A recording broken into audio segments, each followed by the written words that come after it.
हिडिंबा पांडव कुल की सबसे पहले बनने वाली वधू थी। लाक्षागृह यानी लाह के बने घर को जब दुर्योधन एवं मामा शकुनी की योजना के अनुसार जलाया गया, तब पांचों पांडव अपनी माता कुंती समेत उसी भवन में थे।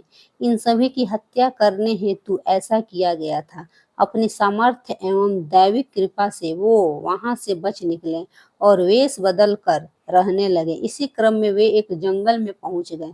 रात अंधेरी थी और जंगल घना था। जमीन पर बड़े बड़े झाड़ उगे हुए थे, जिसके कारण चलना मुश्किल हो गया था। तब धर्मराज युधिष्ठिर ने भीम से उन सभी को ले जाने का अनुरोध किया। भीम ने अपनी शक्ति का परिचय देते हुए अपनी माता सहित अपने चारों भाइयों को उठाकर चलना प्रारंभ किया। जब वे वन में ऐसे स्थान पर पहुंच गए जहां धरती समतल और कोमल घासों से ढकी थी, तब वहां भीम ने सबको धरती पर उतारा और सब भाइयों ने मिलकर सोने के लिए व्यवस्था की। पांचों भाई बारी बारी जग कर अपने सोते हुए परिवार की रक्षा करते थे।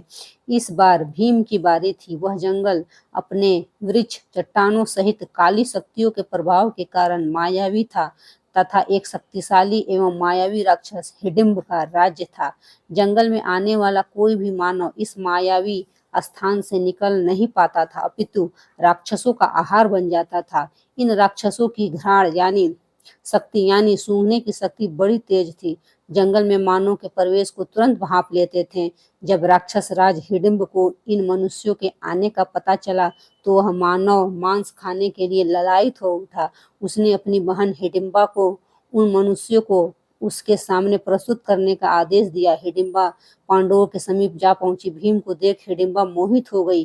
वे सोचने लगी, एक शक्तिशाली पुरुष जिसका हृदय इतना कोमल है कि अपने परिवार की सुरक्षा प्रदान कर रहा है, उससे अच्छा जीवन साथी और कौन हो सकता है। मैं धन्य हूँ यदि वह मेरे पति बने। फिर उसे अपने क्रूर भाई की आज्ञा का स्मरण आया। देवी हिडिंबा ने अपनी मायावी शक्तियों से स्वयं को एक सुंदर युवती में बदल लिया और भीम के पास गई। पहले जंगल भटकी हुई युवती की भांति अनेक प्रकार की बातें कही। फिर जब भीम ने उन्हें रक्षण देने की बात कही, तब वो वहीं पर बैठ गई। हालांकि आराम कर रहे अर्जुन एवं युधिष्ठिर को देवी हिडिंबा पर धीरे धीरे संदेह भी होने लगा था, परंतु उन्होंने सुरक्षा को ध्यान में रखते हुए सोए रहने का स्वांग किया। आसपास क्या हो रहा है इस पर चुपचाप ध्यान दे रहे थे। इधर देवी हिडिंबा ने भी यह सच छुप नहीं रहा था। तब उन्होंने भीम को बता दिया कि मुझे मेरे भाई राक्षस राज हिडिंब ने अपने आप सभी को भ्रमित कर उस तक पहुंचाने के लिए प्रतिनियुक्त किया है, परंतु आपको देखकर मैं आपसे प्रेम करने लगी हूँ। मैं आपसे विवाह करना चाहती हूँ। मैं आप सभी को यहाँ से बाहर निकलने का रास्ता आपको बता देती हूँ। मेरा भाई हिडिंब बहुत ही पराक्रमी, मायावी और क्रूर है। उसके आने से पहले आप लोग सुरक्षित स्थान पर चलिए। भीम ने उत्तर देते हुए कहा, देवी मैं आपको नहीं जानता, परंतु आपको इतना बता दूं कि हम पांचों भाई क्षमता में किसी से कम नहीं है। मैं वृकोदर किसी भी राक्षस को समाप्त करने में सक्षम हूँ, इसलिए मुझे इनकी निद्रा भंग करने की आवश्यकता नहीं है। अब ध्यान से उन महान मनुष्यों को देखिए। वे धर्मराज मेरे बड़े भाई हैं। उनकी अभी शादी नहीं हुई है। मैं अभी किस प्रकार विवाह कर सकता हूँ। चर्चा चल ही रही थी कि राक्षस राज हिडिंब वहां पहुंच गया। अपनी बहन को ऐसे विभूषित देख वह क्रोध से भर गया। अपनी बहन और सभी पांडवों को मृत्यु दंड देने का निर्णय लिए। दूर से ही अपने भाई के घातक रूप को देख देवी हिडिंबा भयभीत हो गई और भीम को अपने परिवार को जगाकर सुरक्षित स्थान पर ले भागने को कहा, परंतु वे कह भी किससे रही थी। महाबली भीम से, जिन्हें राक्षसों और जानवरों से लड़ना पसंद था। भीम ने हिडिंबा से कहा, यह याचना अनुचित है। मैं पीठ दिखाकर भागने वालों में से नहीं, ना ही ऐसे राक्षस की उद्दंडता के लिए अपने परिवार की निद्रा भंग करूंगा। युधिष्ठिर एवं अर्जुन सतर्क हो सब सुन रहे थे, परंतु सोए मनुष्य की भांति स्थिर थे। भीम ने क्षण भर में हिडिंब को पकड़कर घसीटते हुए दूर स्थान पर ले गए। यह देख युधिष्ठिर एवं अर्जुन उठने का स्वांग करने लगे। उन्हें जागता देख हिडिंबा ने विनम्रता से पांडवों को सब बताया। बाकी सब हिडिंबा की बात सुन रहे थे, परंतु युधिष्ठिर एवं अर्जुन का पूरा ध्यान भीम पर था। अर्जुन ने भीम से चिल्लाकर कहा, भ्राता भीम, इस राक्षस का वध अति शीघ्र कीजिए। यह सुन भीम ने घातक प्रहार से हिडिंब के पीठ के टुकड़े टुकड़े कर दिए। हिडिंब का वध होते ही सारे राक्षस भीम के सामने घुटने टेक बैठ गए और उन्हें अपना राजा मान लिया। तभी भीम ने कहा, मैं तुम्हारा राजा कैसे हो सकता हूँ? तुम राक्षस हो और मैं मनुष्य हूँ। तब उनके मंत्री ने कहा, हे राजन, हमारे यहाँ परंपरा है कि जो हमारे राजा को मारता है वही अगला राजा बनता है। एक शक्तिशाली राजा ही अपनी प्रजा को सुरक्षा प्रदान कर सकता है। और प्रभु, आप तो राक्षस राज हिडिंब से भी अत्यधिक शक्तिशाली हैं। यह सुनकर भीम ने कहा, परंतु मैं आपका राजा नहीं बन सकता। तब फिर से हाथ जोड़कर उनके मंत्री ने कहा, राजन, ऐसा ना कहें, बिना राजा के प्रजा अनाथ हो जाती है, जंगल राज हो जाता है।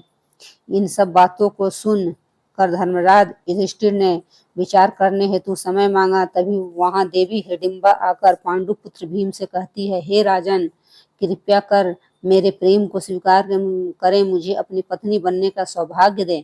इस पर भीम ने कहा, ऐसा कैसे हो सकता है? तुम राक्षस कुल की हो, मैं मनुष्य हूँ, मेरे समाज में क्या तुम्हें वांछित स्थान मिल पाएगा? तब देवी हिडिंबा ने कहा, मुझे आपके समाज की स्वीकृति की इच्छा नहीं है, अपितु आपके स्वीकृति की इच्छा है।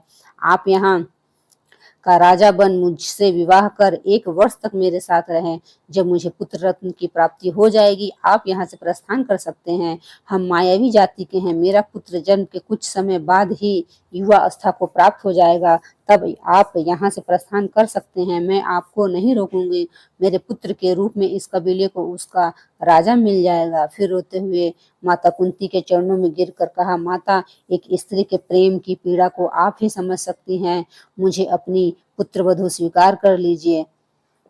माता, 1 ही वर्ष की तो बात है, मेरा भी कल्याण हो जाएगा और इस कबीले का भी।